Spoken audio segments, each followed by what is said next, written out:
WIBTA for filling in a man-made pond against some neighbor's wishes. For the past several years, I've owned a property in a semi-rural area.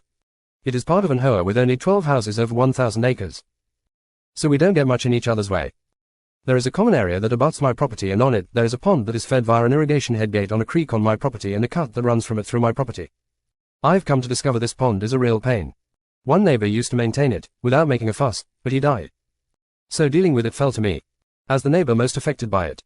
And it's a pain. People trespass to go fishing or having their dogs swim in it. People from outside have come to ice skate on it, totally not safe. Closing parenthesis. It has silting problems. The headgate needs to be dug out every spring. Sometimes multiple times. The cut clogs up and has to be cleared. Then a beaver took up residence and kept blocking the outflow culvert, causing a flood on neighboring farmers' land. He was rightly pissed and I got the brunt of it. I was clearing out beaver blockages several days a week. Nobody else in the hoa would help.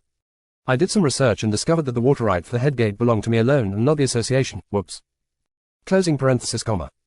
There was no easement for the irrigation cut and cherry on the Sunday. The pond is actually on my property and not common area.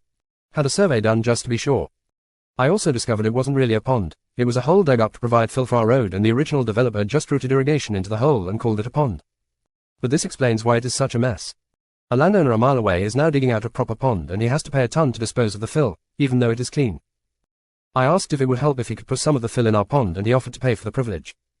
I have closed the headgate and started draining the pond. Some members of the hoa have been yelling at me that they like the pond, just to look at as they drive out to the main road. So I said, okay, if you like it, pay up $10,000 a year for someone to deal with the nonsense. They refused. I said that in that case the pond is getting filled in and planted with native grass. Using the money from taking the fill, they call me a selfish asshole. Am I? Comma. Thank you for watching. Make sure to like and subscribe for more.